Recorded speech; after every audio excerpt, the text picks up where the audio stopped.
Hello. So today I want to show you how I made this peasant shirt. I don't know if that's the exact right term for it. If you Google peasant shirts, you get all sorts of things. A very common one is the one that's like gathered at the top and is either off shoulder or slightly above the shoulder.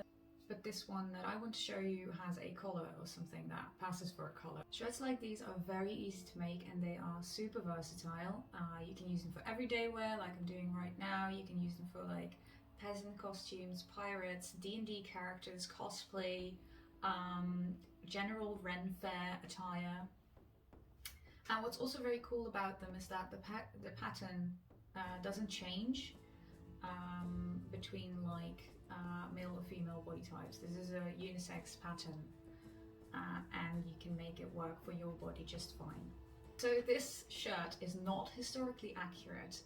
I've done no research before making it. The only thing that could be considered historical about it is the fact that the pattern is entirely made up of rectangles, which you see a lot, especially in earlier historical clothing that was meant for like working class people, because if you only cut rectangles out of fabric, you're not wasting any fabric, which makes the whole production cheaper. But other than that, there's no like historical technique to this that I'm aware, unless I did it on accident. So if you're looking for something historically accurate, I'm sure you can find that on the internet, but I'm not your go-to there. So for this shirt, what you're actually going to need is fabric. I am using a linen from my stash. I don't have an awful lot of this left, but I have enough scraps I think I can make it work with. For the shirt I wore on screen earlier, I used about 1.30 meters of fabric, which was enough, but I ended up having a bit shorter sleeves than I would have wanted because I do like long sleeves, and I ended up with like elbow length. So if I'd had more fabric, I would have gone for that. As for fabric choice in general, I will definitely for this recommend going with a natural fiber fabric. So a linen or a cotton would be preferable over anything synthetic. However, natural fiber fabrics can be more expensive, so if you want to keep the budget low, you can always go synthetic or partially synthetic. Otherwise, you'll need scissors, pins, needles, a sewing machine, which you can also do it by hand, a measuring tape, which is basically your most important thing, honestly, for this one, besides the fabric. And I will always say that you need an iron for sewing projects, but that's just the sewing person in me. I guess you could do without, wouldn't recommend. So to begin, you'll want to take down a few base measurements, starting with the length of your shirt from your shoulder down to where you want it to fall, the width of your shoulders from behind your neck, the width of your neck from behind as well, your shoulder to a point well underneath your armpit. You want to give yourself some space here. These are not going to be tight fitting sleeves, and more space makes this easier. And then the last one down from your collarbone to where you want your collar to open up. Now lay out your fabric on a big flat surface folded lengthwise. You're going to mark the length of your shirt, which in my case was just the length I had for my fabric, and the width of your shirt. My shoulder width is 38 centimeters, so I went with a width of 68 centimeters. The wider you choose to go for this width for your shoulders, the more pleating you will have in the final product that you're making. So when you have that marked, you can cut out the rectangle that you just created. Now keep these rectangles stacked on top of each other, and on the sides of them, mark down from the top the length you measured from your shoulder to underneath your arm. At the top of your rectangle, find the middle, and from there, mark the length that you wrote down for the width of your neck. Now you can stitch the parts together that you just marked off under the arms and at the shoulders. These seams that you make, you can finish with your preferred method. pinking shears, zigzag stitching, serging, etc. Personally, I prefer French seams on a garment I'll wear a lot. French seams are when you stitch together the fabric wrong sides together first, close to the edge. You can then trim down the seam allowance and flip the garment wrong side out, after which you can stitch the edges together with the right sides together and closing the raw edge of your earlier seam in a nice little tube of fabric, making sure it can't fray. Now that you have your basic box shape done, it's time to work on the neckline. You took a measurement down from your collarbone to where you want the shirt to fall open, and you're now going to cut a strip of fabric that is that length plus 2 to 3 centimeters. And about 5 to 6 centimeters wide. Pin this strip down from the neckline on the right side of the front of your box shirt. Mark a line right down the middle of the strip, that is the length that you just measured. In my case, that is 23 centimeters, and I'm marking it with pins. You're going to want to stitch all the way around that line. I like to go back and forth a couple of times at the bottom to reinforce this part, since it'll be the most frill part of your neckline.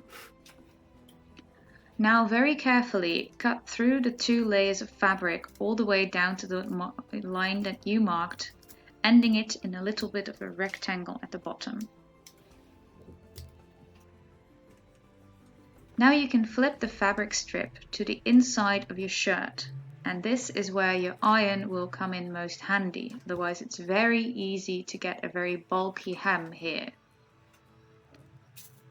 When you've got this strip ironed flat to the inside, fold the excess over once again, enclosing all the raw edges on the inside of the shirt. Iron this again, and then you can sew the edges down.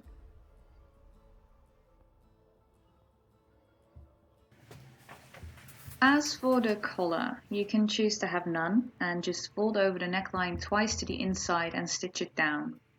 I prefer having a bit more of an actual collar, which can be done quite easily. You're going to cut out a strip of fabric that is twice the length you measured for your neck opening plus seam allowance twice, and then twice the height that you would want your collar to be plus seam allowance twice. Fold the strip in half and close off the short edges.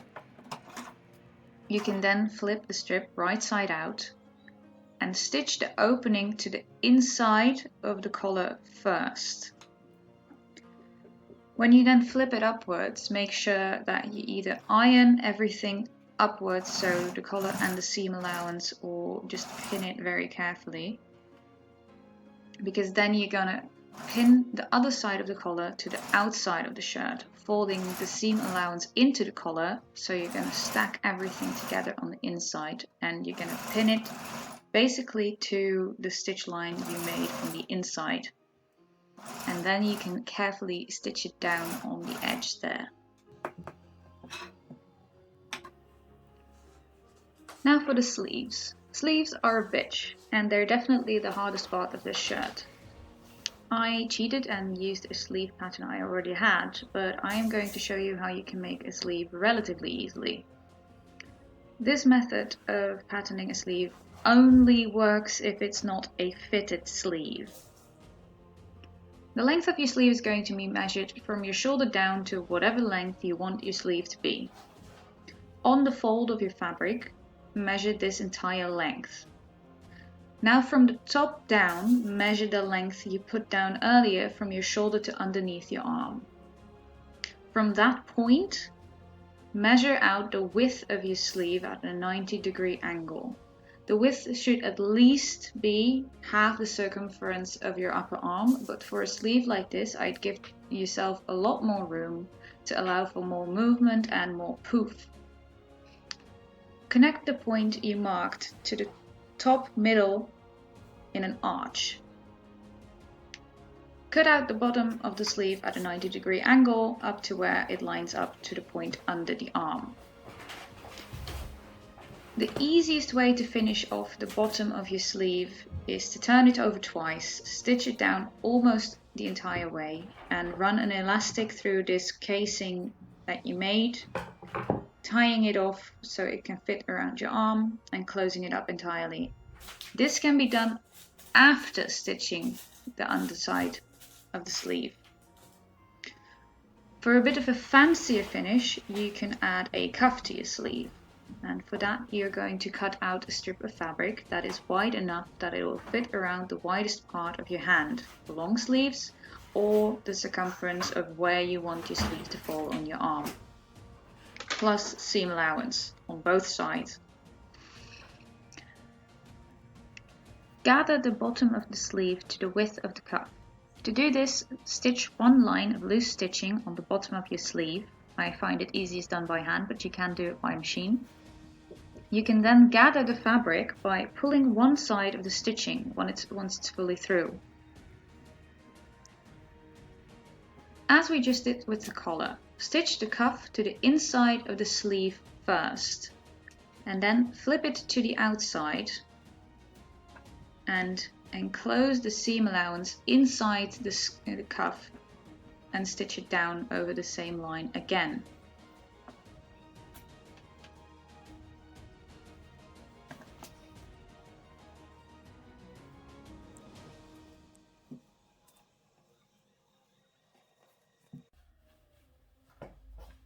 I then usually check the general fit of the sleeve, whether it's the length that I wanted, because attaching sleeves to garments isn't fun and you don't want to be stitching a sleeve to your shirt that you end up not liking. Okay, so the easiest way, or the correct way, as I was taught to attach your sleeve, is to turn your base garment inside out.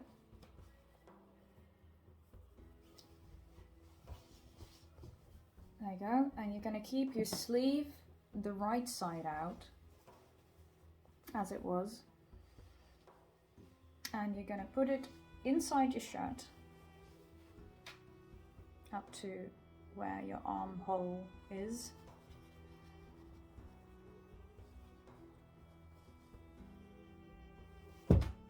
And you're going to line up, in this case, the seam of the sleeve, so underneath the arm, with the seam that goes down from the armpit to the bottom of your shirt. And you're going to want to pin on the inside of the sleeve. So you're going to put your pins, in this case, on the white fabric. And you're going to want to pin all the way around, making sure that the top of your sleeve, which is the highest point, which I have a handy little fold here, but keep track of that. Your highest point of your sleeve is lined up with the seam at the shoulder of your shirt, and still pinning on the inside. And you're pinning this on the inside because that's the easiest way that you're going to get your fabric through your sewing machine.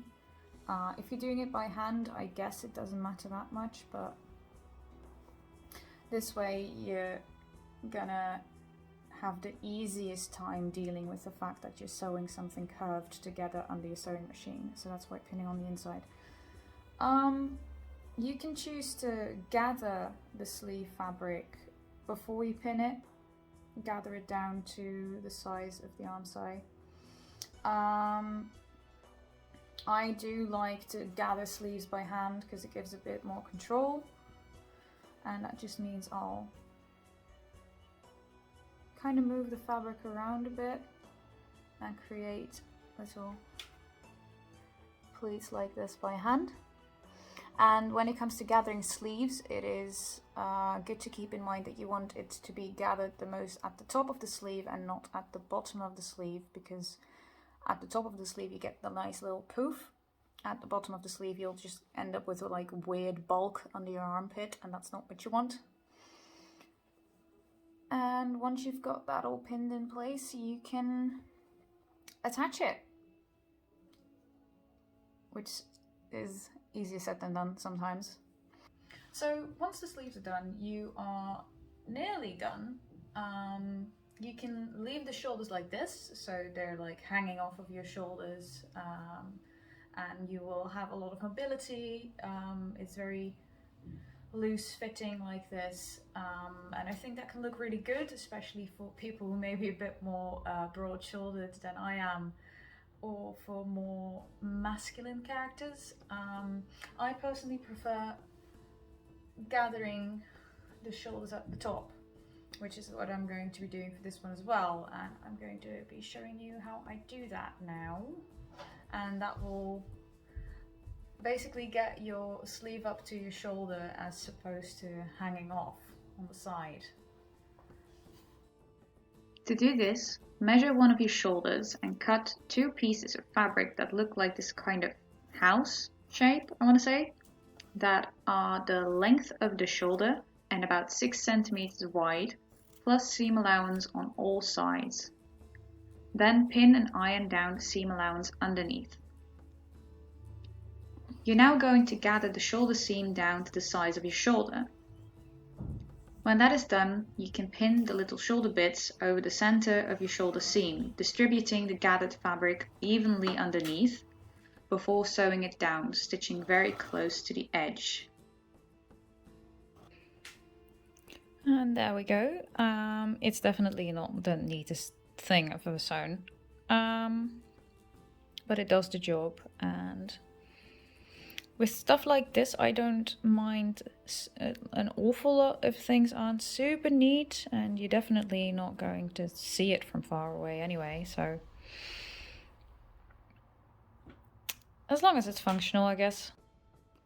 So now all that remains to be done is to hem the bottom, which is super simple. All you need to do is fold over the edge to the inside twice and stitch it down, and then it's done. And that's it. You've made yourself a peasant shirt thing. If you have any questions, feel free to leave them down below. I'll be happy to help where I can.